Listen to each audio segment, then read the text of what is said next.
Another great unapologetic women share. I'm really excited about it. As you can see, Sherry's not with us today. Sherry, we miss you, and we're looking forward to next week when you'll be back having these beautiful conversations with us. And it's interesting because as Udana and I were talking about what are we going to share this week, she asked me to talk about something that I created over a year ago. And Udana's a big part of it, so she knows a lot about it. And I agreed. I said, yes, that would be a great conversation because today is all about reminding women of the power you possess, number one, and that, anyone who makes you angry or does something that makes you a little cranky pants, that's you giving your power away. And so today we're going to talk about how we're standing in our power, how we are working from our power, living, loving, creating from our power. And who better to start asking these questions than Udana Power? Wow, well, thank you, Nancy. And for those of you who are just watching, I said I want to share this because I want to ask her some questions. About a little over a year ago, I joined her dojo, a woman's dojo, online on every Tuesday morning. And it's been a profound experience for me. And how it functions underneath, I wanted to ask her questions about it. So I have a few questions here that I want to ask and have her share that because I think it's so important for all of us. Basically, and you know a lot about this too as well, in ancient times there were things called the red tent, where when women were in their menstrual cycle, they would go to the red tent and women would come together, take care of one another and whatever.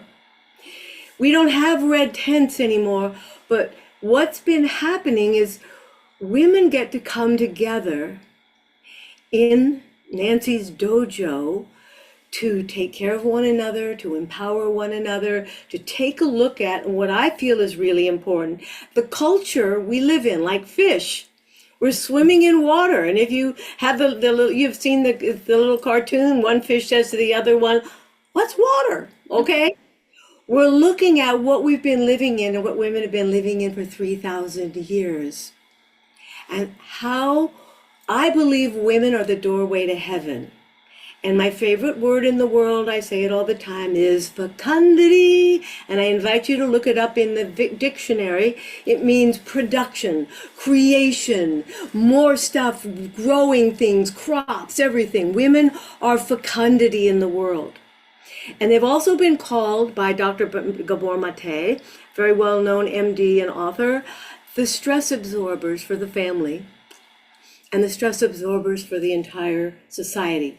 So what I found in Nancy's dojo is we get to come together to actually look at what we're living in and reframe it so we can start actualizing our power. Okay? So anyway, Nancy, tell us what the dojo is. I never studied martial arts. I studied Tai Chi, but I didn't study martial arts. I've studied dancing, all that other stuff. Tell us what the dojo is about and specifically what it is for women. Well, Udana, thank you for asking these questions because I feel that this is so important for women to absorb and to co-create from. So in the martial arts, we have the dojo, and a dojo basically means learning place. It's like a school where you go to learn what you want to learn, and in the martial arts, you're going to learn martial arts. In his book, Zen in the Martial Arts, Joe Hyams defines dojo as a miniature cosmos. And I like that because I've always just held on to that statement, like, yeah, it's that miniature cosmos within me. And I see it as this swirling energy, like, wow, this is going on inside of me. What can I create? And I will tell you, as a student, competitor, and teacher in the martial arts, my first day in the martial arts, I walked into the studio I hadn't even signed up yet, as a matter of fact. And I walked in and I said to the sensei, I said, if I take classes with you, are you going to throw me to the ground? And he looked at me and he goes, do you want me to? And I'm like, no, no, I don't. No. And he goes, okay, then we won't. And see, I went into martial arts because I thought that I needed to learn to fight, to learn to physically fight to for my physical safety. How old And were you? How old were you? I was in my 30s by this time. Oh, wow. Okay. Yeah. Yeah. And it was anyone who knew me, especially my family, my daughters, they were like, yeah, right, mom, because I am like the most unathletic person. I don't know anything about sports or anything. And they're like, yeah, I give you a week, you're not going to last. But I really excelled at the essence of me. Like, wow, I didn't know I could do that. Wow, I didn't know I could do that. So many years later, through one of my meditations, I felt this calling to create a dojo for women. Okay. I have a question though. Yeah, Before we go on, because my sure. understanding of martial arts in dojo has nothing to do with being a miniature cosmos.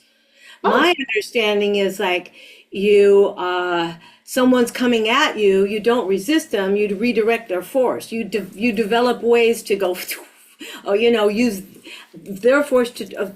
Tell us more about that because that's what I is in my head, and is that not what you learn, or tell me more? that's a great question. Thank you for stopping me and asking that question because I tend to, as with anything that we know, when we're explaining it, we go with what we know. I call it being in the known zone.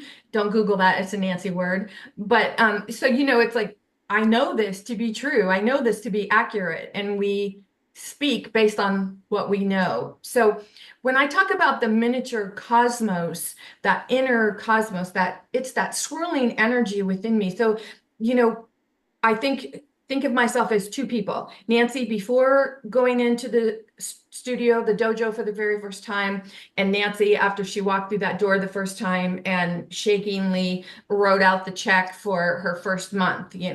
So, one was I want to do this for me, but I don't really believe I can do this for me. And I don't really believe that I have what it takes for what I think is going to transpire here to work for me.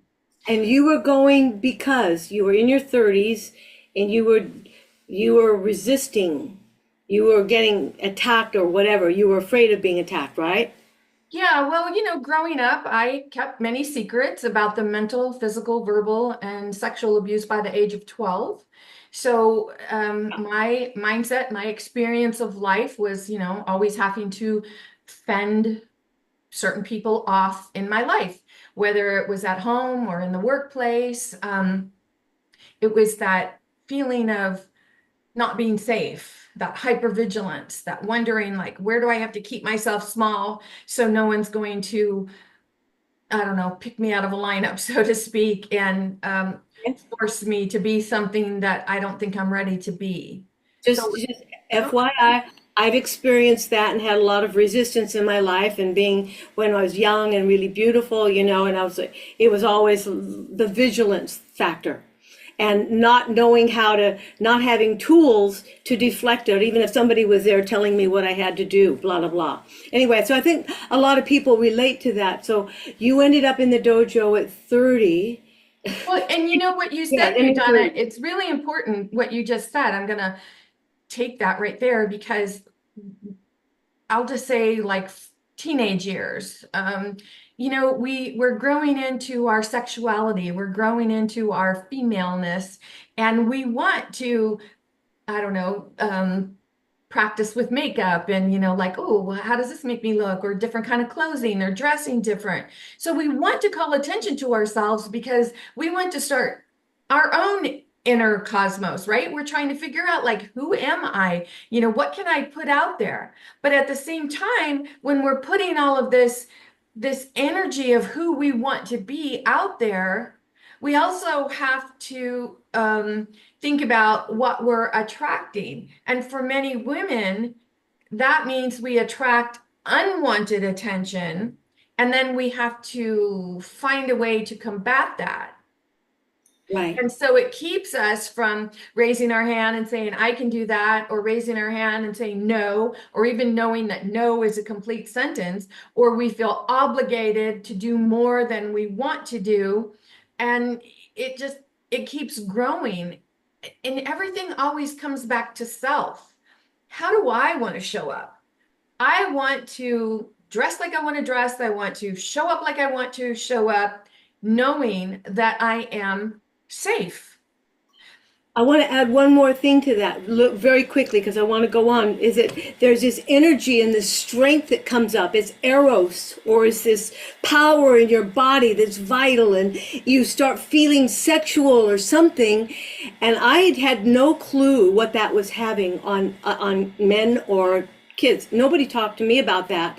So I was always getting blasted with energy, so I would dampen my own vital core energy, which is my power, in order to, oh, maybe I'll just put on lipstick to look nice, but not allow all of that energy to be in my body, which is my core energy. So anyway, continue on. I wanted to not dismiss that, because that gets so overlooked and dismissed, I feel, for women. So keep going.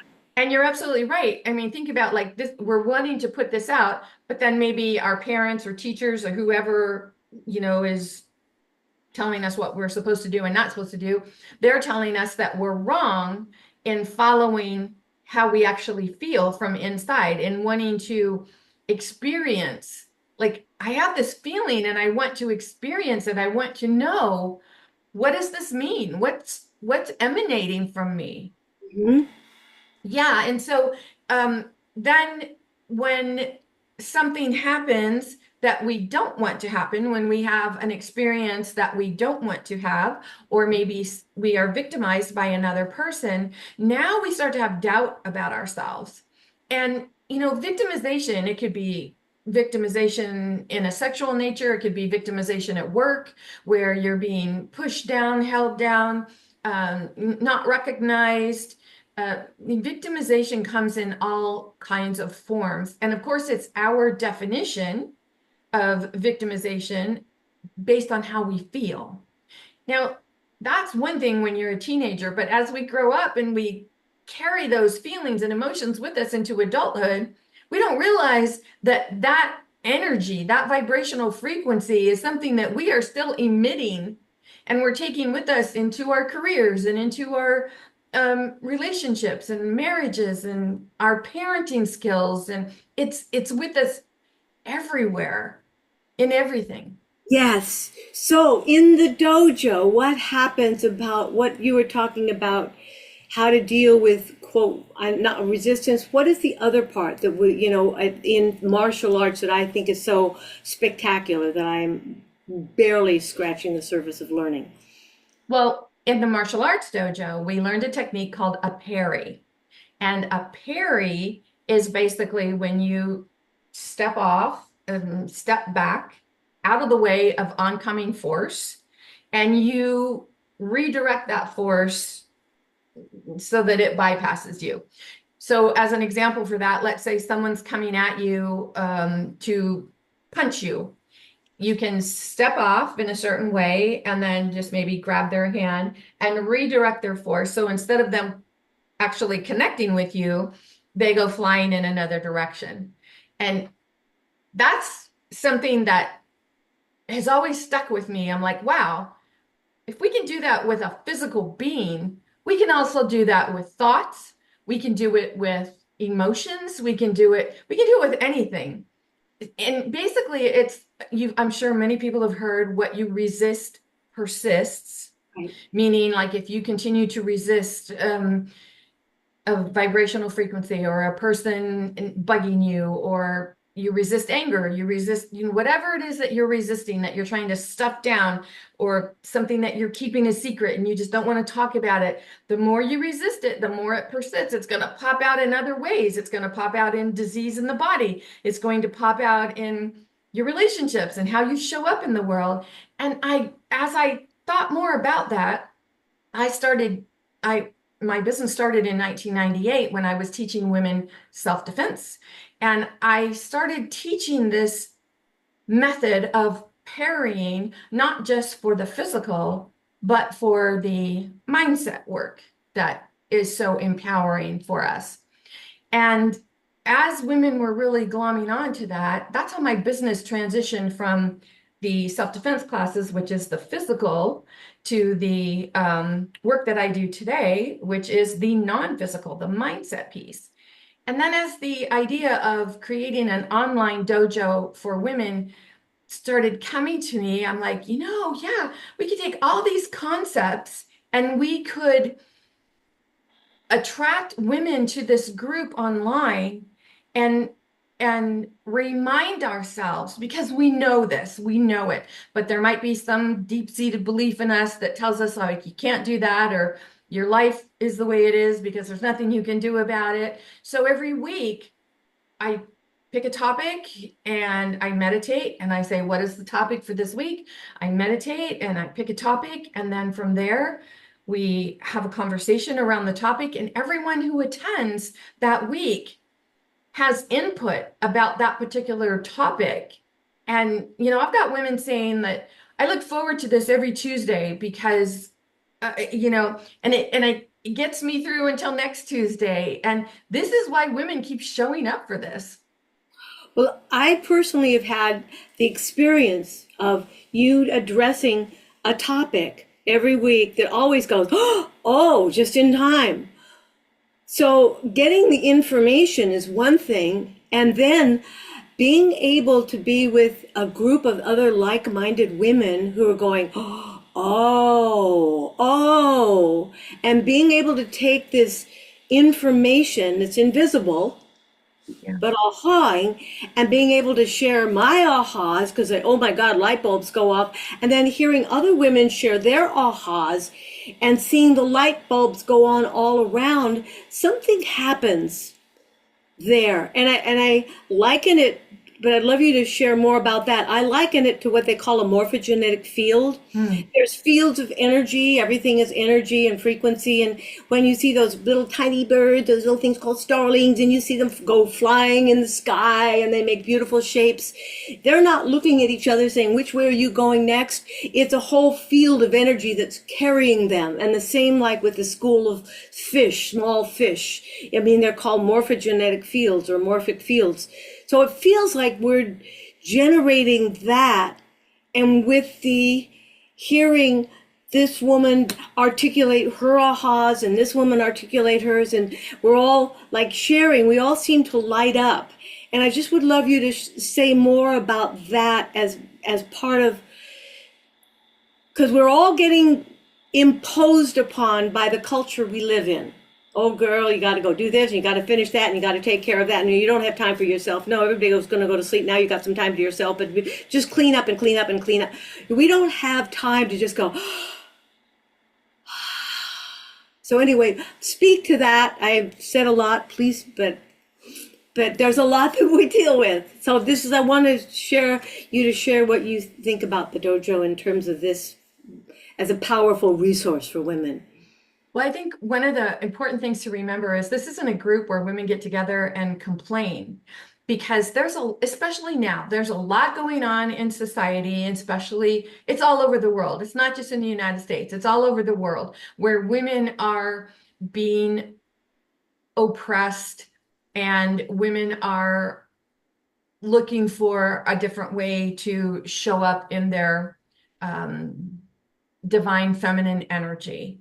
And the thing is that if we are continuing to concentrate on what we don't want, then we bring on more of what we don't want. So when we're so worried about what if this happens, and what if that person makes this choice for us, and what if we can no longer do this for ourselves, as long as we're worried about that, we are in resistance to what we actually want.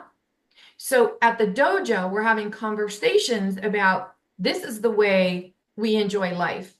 This is the way we see our fecundity, that you would say. This is the way that we are showing up day after day, sometimes minute by minute, sometimes second to second. because we talk about ways of um, staying in your power, staying in your energy, why secrets can hold you back, or we talk about vibration, we talk about heart energy, we talk about being happy, we talk about what makes you not happy and how we can flip it over. Every conversation that we have is about taking something wonderful and making it bigger. And I think that a lot of times we have great ideas, but we only know what we know. That's what I call the known zone, right? So let's say, like, I'm going to create this. This is what I know how to do. And I'm going to keep circling in this circle of what I know. But when you create it and then you invite other women to make it better, whoa, that's how we just keep expanding. And we think, like, gosh, this just keeps getting better and better and better for us. And that's what's happening at the dojo. Just like in the martial arts dojo, you go in as a white belt and you know nothing. It's like, I don't know anything about what I'm doing. And then your goal is to go from white belt to black belt. Well, you're not just doing that by yourself. You're doing it with the teachings of the teacher. You're doing it with the teachings of the experiences that you have, what works for you, what doesn't work for you. And you're also working with fellow students. And it's the same way in the dojo that we are meeting in every week. And we are not only coming in there and talking about things based on our own knowing, our own known zone, but we are adding to the conversation. Everyone talks, everyone Yeah. uh, says, oh, this made me think of this and this made me think of that. And as we're expanding in ourself, we are having a ripple effect as we leave the dojo and go off into our week about what we're accomplishing in our own life. And gosh, that doesn't just affect us, that affects everyone around us. When mama's happy, the whole family's happy. Mhm. If mama's not happy, uh-oh. But it's not against men. I want to be real clear about that. Yeah, no, no, no, Because no. I love men who want their women powerful because they're going to heal you with it. And men, a lot of men love their women juicy and powerful. And some of them don't know how to articulate that, Yeah. or literally oblivious to it, or have not experienced it yet. So I just want to make sure that, because I love men, men are Yeah. wonderful.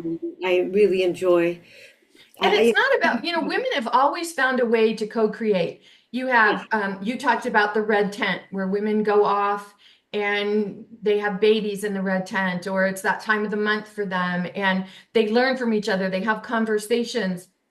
It isn't any different than, wives of when I was first married, my husband then was a fireman. So there were wives of the firemen. So the wives would get together and we would support each other.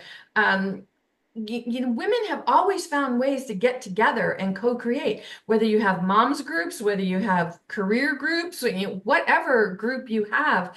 But the difference in the dojo is we're not coming together to like, oh, I'm going to teach you something. We're coming together based on knowledge we already have and expounding, expanding, accelerating that knowledge. And that's what makes this group so powerful.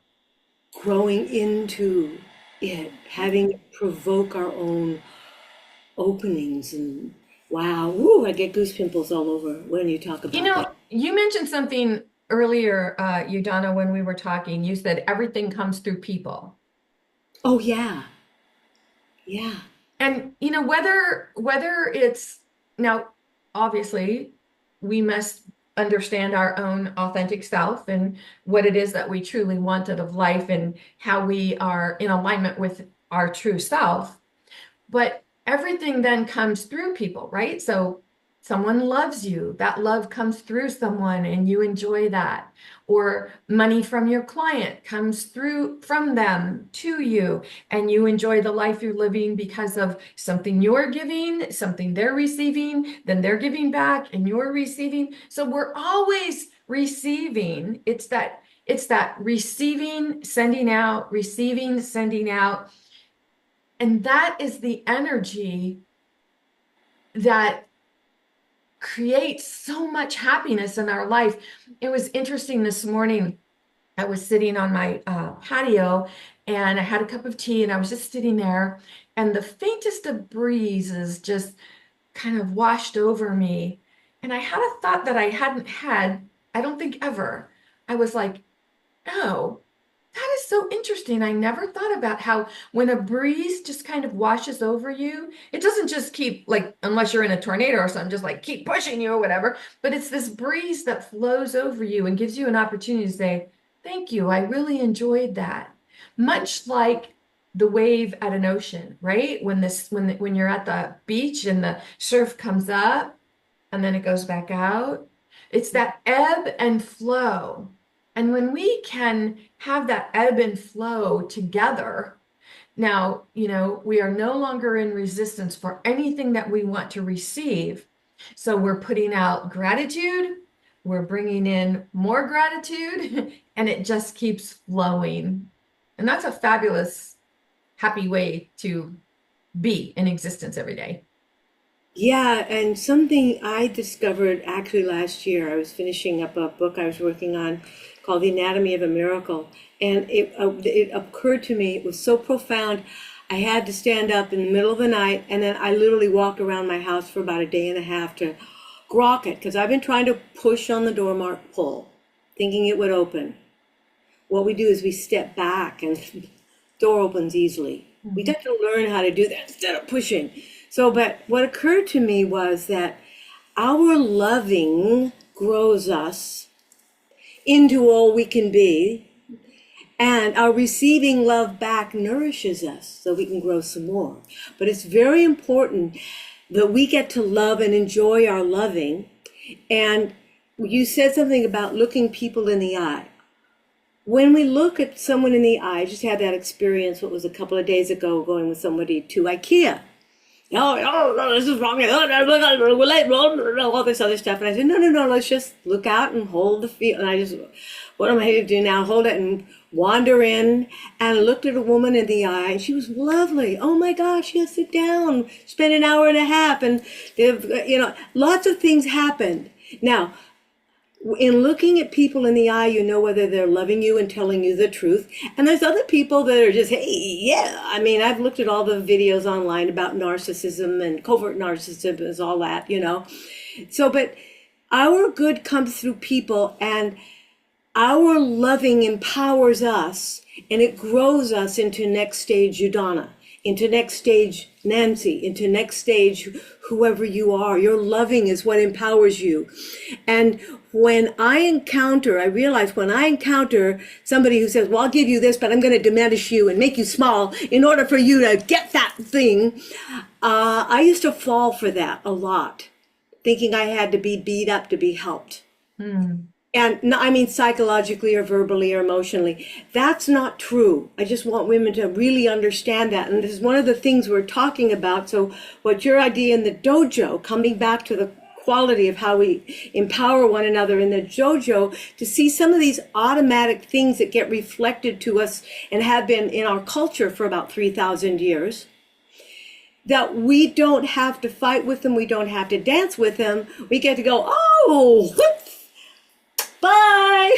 Next, who do I want to love today? Who do I want to share all this joy with today and creation? Let's collaborate and make something wonderful. Thank you. And look them in the eye. So I know I don't know whether we're going over or not, but your work is profound. And I want to say thank you from the bottom of my heart, because this last year has been a huge learning year for me, not only from you, but from the other women and all of us sharing the ahas that we're getting and working together to empower each other to create these amazing lives.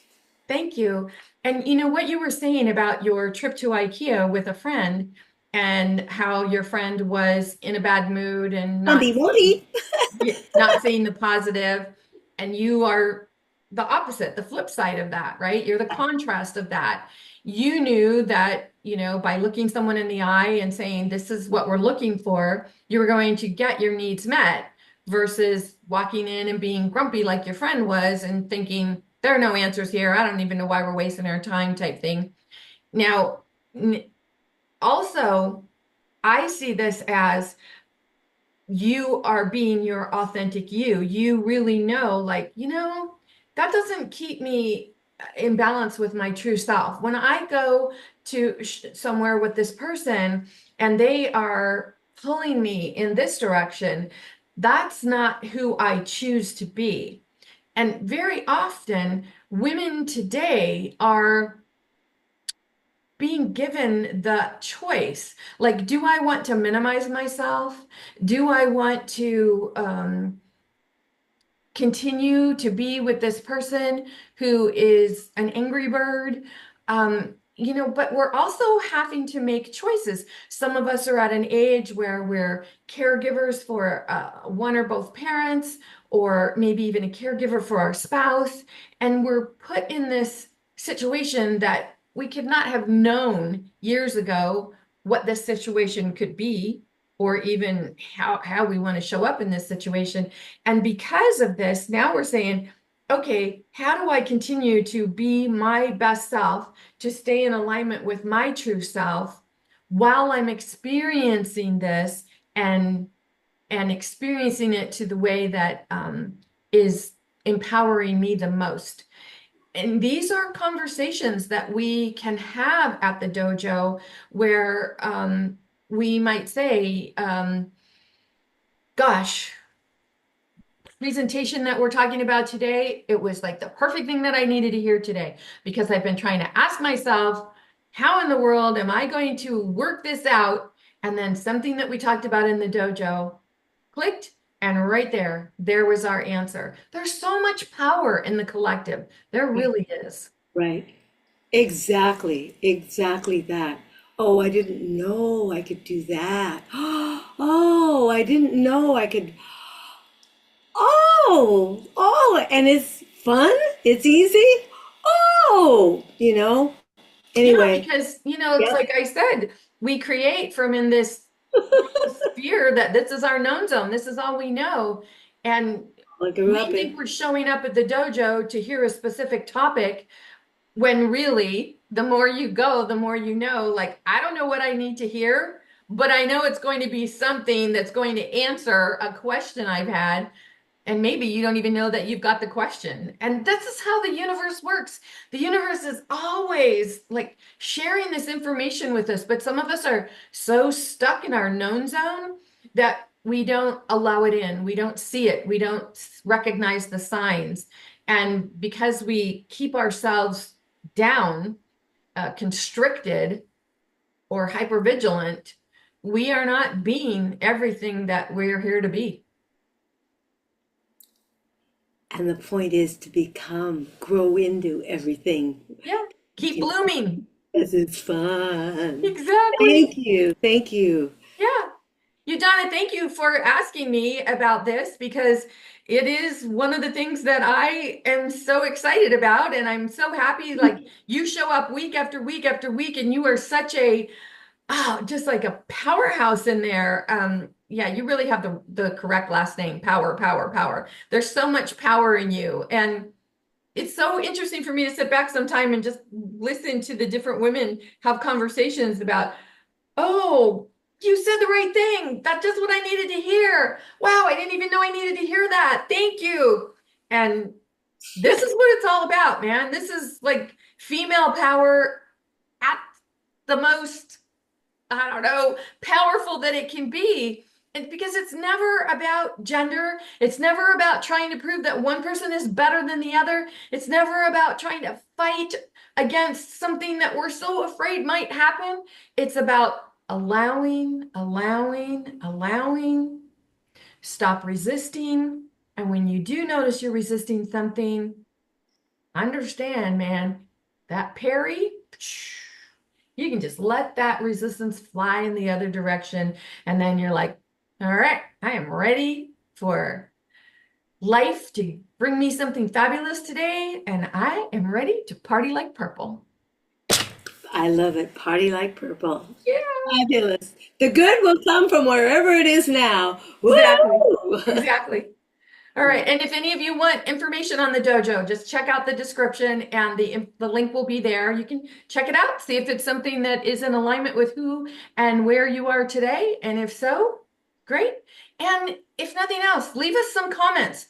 Let us know what you thought about this conversation because we read every comment. We respond to every comment, and you just never know who else is watching this video and needs to hear your comments. So thank you. Thank you. You, Donna, thank you for being here today and You. being part of my powerhouse. Woohoo! Thank you. Ciao for now.